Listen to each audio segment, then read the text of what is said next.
हर रोज एक नई कहानी देखने के लिए चैनल को सब्सक्राइब करें और बेल आइकन दबाना ना भूलें। पंकज अपनी प्रेमिका प्राची के साथ शादी करके आज उसे अपने घर में लेकर आता है, जहां पूरे घर में वो किसी को ना देखकर कहती है, पंकज तुम्हारी फैमिली में कोई नहीं है क्या? माना तुमने बताया था कि तुम्हारे माँ बाप का देहांत हो गया, लेकिन कोई और रिश्तेदार भी नहीं है क्या तुम्हारे?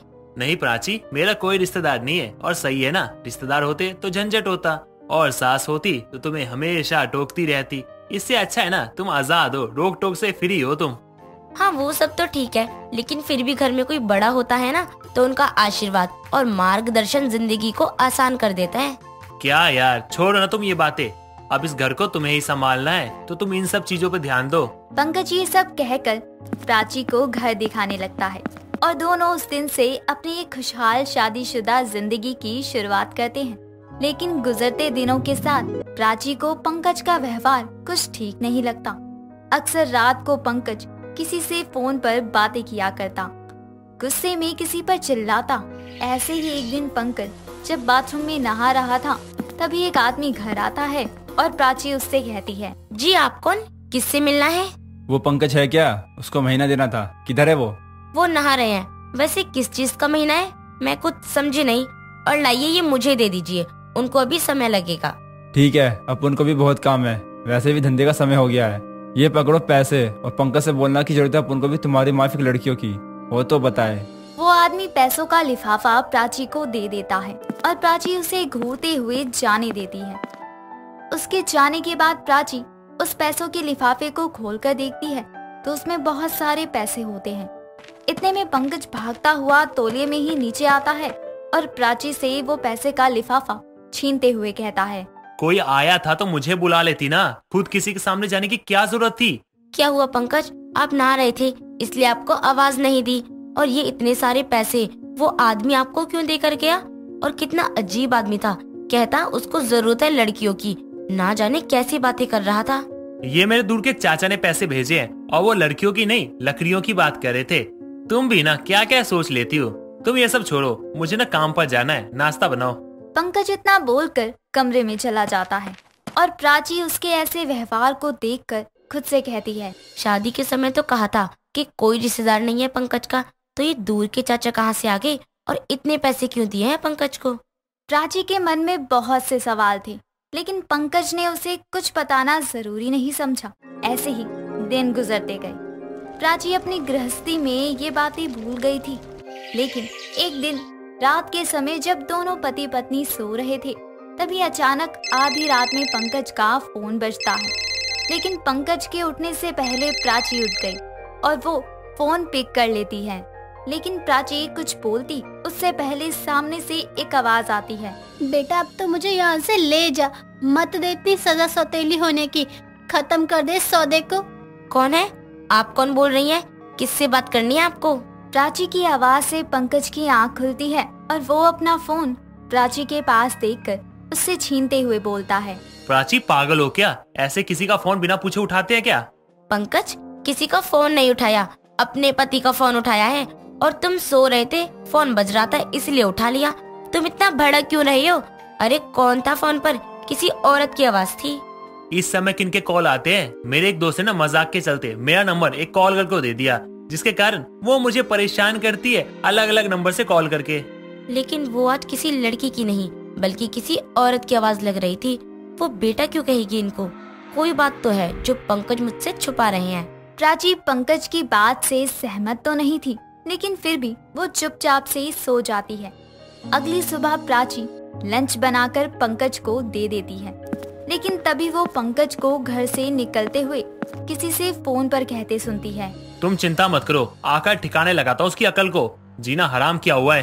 पंकज की ये बातें सुनकर प्राची खुद से कहती है, ये किसकी अकल ठिकाने लगाने की बात कर रहे थे पंकज?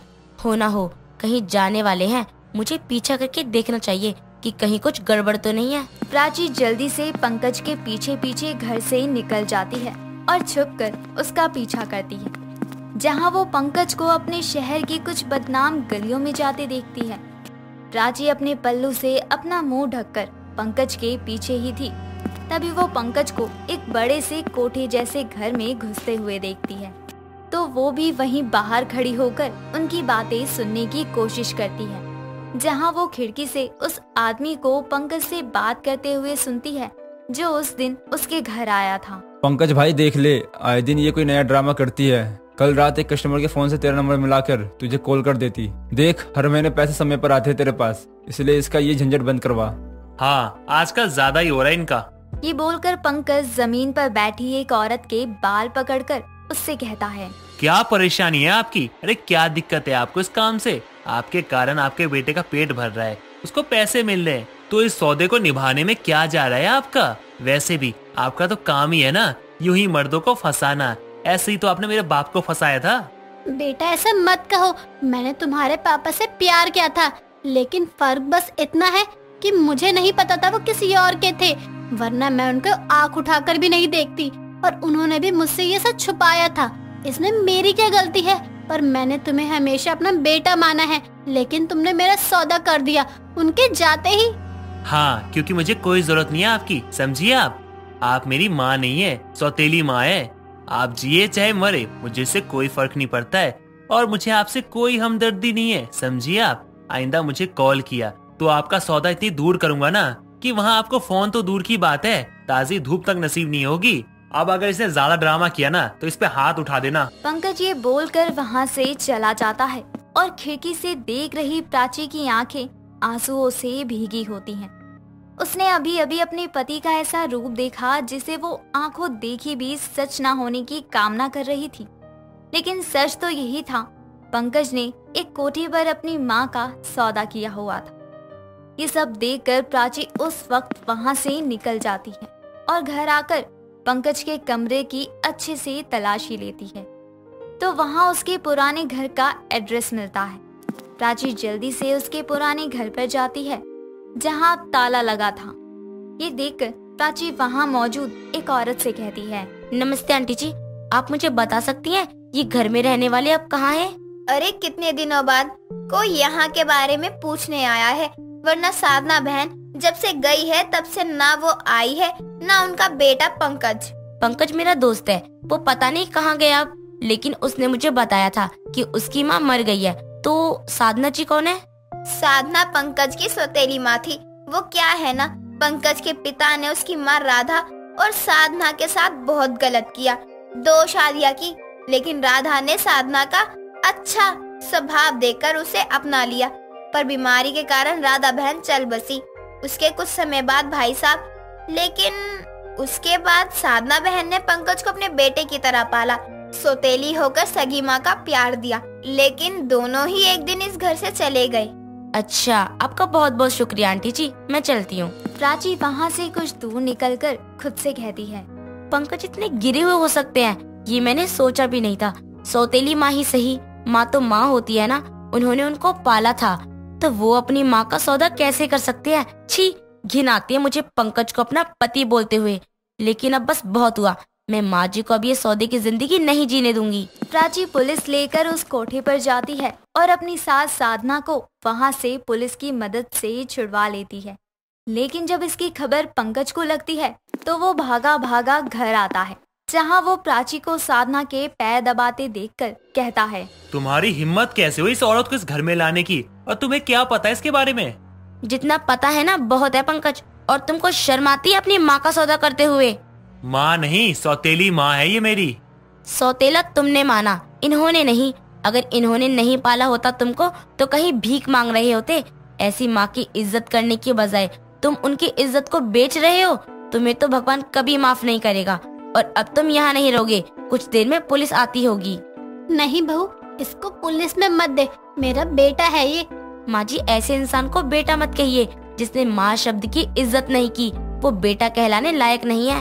प्राची के इतना बोलते ही वहाँ पुलिस आ जाती है और पंकज को अपनी सौतेली माँ का सौदा करने के लिए जेल में डाल देती है। उसके बाद प्राची अपनी सास की बहू नहीं बल्कि बेटी बनकर सेवा करती है। कंगना अपने कमरे में बैठी पढ़ाई कर रही होती है, तभी उसकी भाभी वंदना खाना लेकर उसके कमरे में आती है और उसे देते हुए कहती है, खाना खा लेना, टेबल पर रख कर जा रही हूँ। क्या बनाया है खाने में? बैगन का भरता और पराठे तुम्हारे लिए, पराठों में एक्स्ट्रा घी भी लगाया है। क्या कहा आपने? बैंगन भरता। यार ये कोई खाने की चीज है? मैंने कहा था ना आपसे कि पनीर भुजिया बनाना, तो फिर वो क्यों नहीं बनाई ये बताओ। ऐसा है, खाना सासू माँ ने बनाया है, इसलिए बिना नखरों के खा लो। माँ कहाँ हो? उसकी आवाज लगाने पर शारदा वहाँ आती है और कहती है, क्या दिक्कत हो गई जो ऐसे आवाज लगा रही है? तुम दोनों फिर से लड़ने लगी क्या? माँ, जब मैंने आपसे कहा था कि मुझे पनीर भुर्जी खानी है, तो फिर ये सड़ा सा बैंगन का भरता क्यों परोसा जा रहा है मुझे? कब कहाँ? मुझे तो याद ही नहीं आ रहा, लगता है दिमाग से निकल गया होगा। ठीक है, तो फिर ये खाने की प्लेट लेकर आप दोनों मेरे कमरे से चले जाइए। मुझे ये खाना नहीं खाना। ये क्या बात हुई? परसों ही तो मटर पनीर ठूसा है तुमने, और पनीर भाजी के जितना सस्ता नहीं है जो हर 2 दिन में बनाते रहे। कितने महंगे है पनीर, पता नहीं है क्या तुम्हें? और तुम्हारी शक्ल से तो अच्छा ही भरता बना है, खा लो वरना भूखे ही सोना पड़ेगा।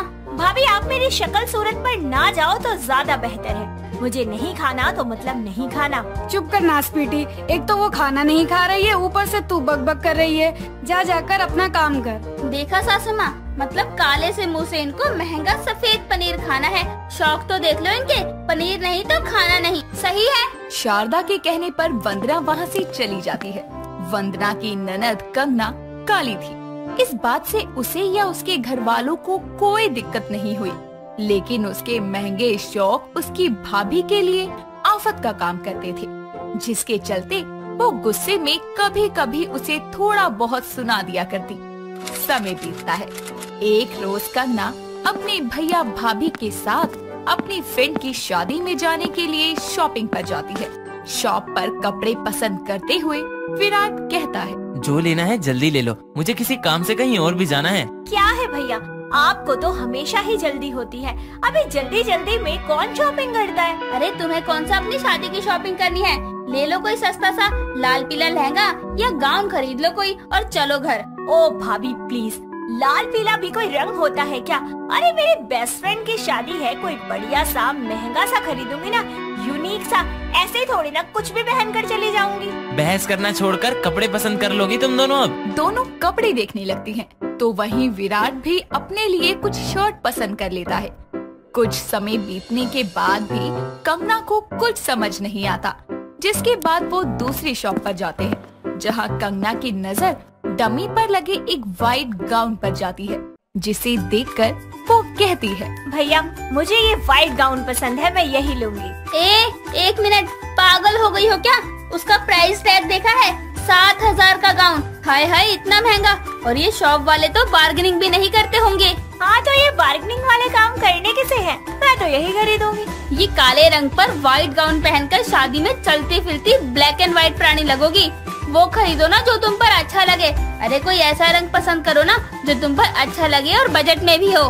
देखो भाभी, मैंने आपसे कितनी बार कहा है कि मेरे रंग रूप को हर बात के बीच में मत लेकर आया करो। मैं शादी में यही पहनूंगी तो मतलब यही पहनूंगी। भैया बिल पे करो इसका। अपनी भाभी के बहुत समझाने पर भी वो नहीं मानती और महंगा गाउन लेकर ही आती है, जिस पर वंदना को बहुत गुस्सा आता है, लेकिन वो कुछ नहीं कर पाती। ऐसे ही एक शाम कंगना तैयार होकर कहीं जा रही होती है, तभी उसकी माँ उसे टोकते हुए कहती है, कंगना इस समय कहाँ चल दी? माँ, मैं पार्लर जा रही हूँ ब्लीच करवाने के लिए और बाल कटवाने के लिए। देखो ना कैसे झाड़ू जैसे हो रहे हैं। हाँ तो अपनी भाभी से कह दे, वो कर देंगी। फालतू में पैसे क्यों खर्च कर रही है पार्लर जाकर? ना ना सासू माँ, फ्री के काम इनको पसंद कहाँ आते हैं। फ्री के क्या, इनको सस्ते काम भी नहीं भाते। अरे ये तो महंगे पार्लर में जाकर ही अपना काला सा खोपड़ा ब्लीच करवाएंगी। भाभी आपको हर बात में क्या दिक्कत होती रहती है? वैसे भी मैं अपने भाई के पैसे खर्च रही हूँ, आपको तो मिर्ची लग रही है। प्रॉब्लम तुमसे नहीं, तुम्हारे महंगे शौक से है, जो हमेशा आसमान में रहते हैं और कभी धरती पर आने का नाम ही नहीं लेते। अरे इतनी महंगाई, ऊपर से तुम्हारे महंगे शौक, इनको पूरा करते करते तो तुम घर वालों को रोड पर ले आओगी। हाँ बेटी, सही कह रही है तेरी भाभी, कभी तो उनकी बात सुन लिया कर। हाँ हाँ, आप ही ले लो इनकी साइड, बोल दो कि मैं काली हूँ, मैं ऐसे महंगे शौक नहीं रख सकती। यही कहना चाहते हैं ना आप, तो मेरी बातें कान खोलकर सुन लो। आप लोगों की बातों से मुझे रत्ती भर भी फर्क नहीं पड़ता। मुझे जो करना है मैं खुल के करूँगी। इतना कहकर वो पार्लर के लिए निकल जाती है। वंदना समझ जाती है कि काली ननद समझाने से भी नहीं समझने वाली, और उसे समझाने की उसे कोई तरकीब निकालनी होगी।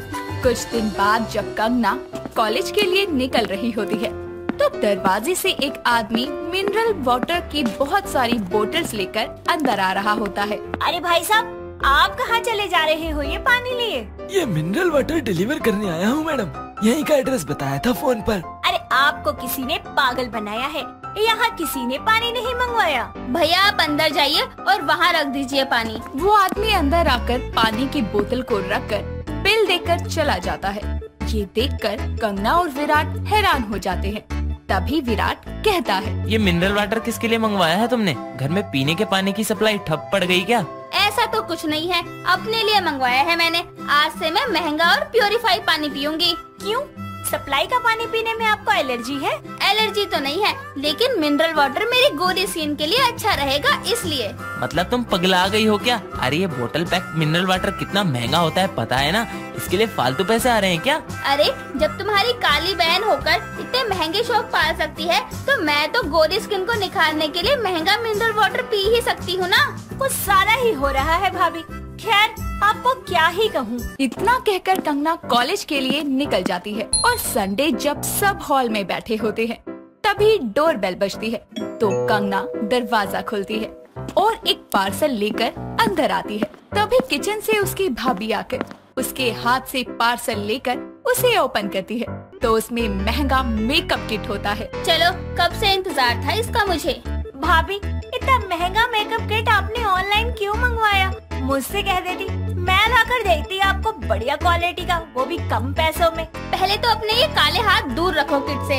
अब मैं अपनी गोरी स्किन के लिए गोरा मेकअप तो यूज नहीं कर सकती ना, इसलिए ऑनलाइन ऑर्डर कर लिया। हाय राम, पहले महंगे शौक वाली बेटी कम थी क्या, जो बहू भी वैसी हो गई। तुम दोनों ननद भाभी इस महंगाई में अपने महंगे शौक के चलते मुझे कंगाल बनाकर छोड़ोगी। देखिए सासू माँ, मुझे क्या, जब आपकी बेटी काली होकर महंगे शौक पूरे कर सकती है तो मैं तो इसके मुकाबले कई ज्यादा सुंदर और गोरी हूँ। फिर मैं क्यों किसी से पीछे रहूँ? बस भाभी समझ रही हूँ मैं आपकी सारी बातें, फिर से मुझे ताना दे रही हो ना।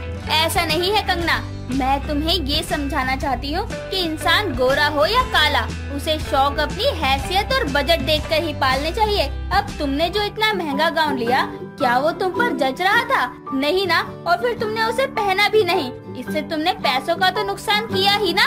हाँ भाभी आप सही कह रही हो, मेरे ये महंगे शौक किसी फिजूल खर्ची से कम नहीं है। न जाने मैंने इसके पीछे कितने पैसे बर्बाद कर दिए, पर अब से ऐसा नहीं करूँगी। चलो इसको समझ में तो आई, लेकिन बहू इसको समझाना कुछ ज्यादा महंगा तो नहीं पड़ गया?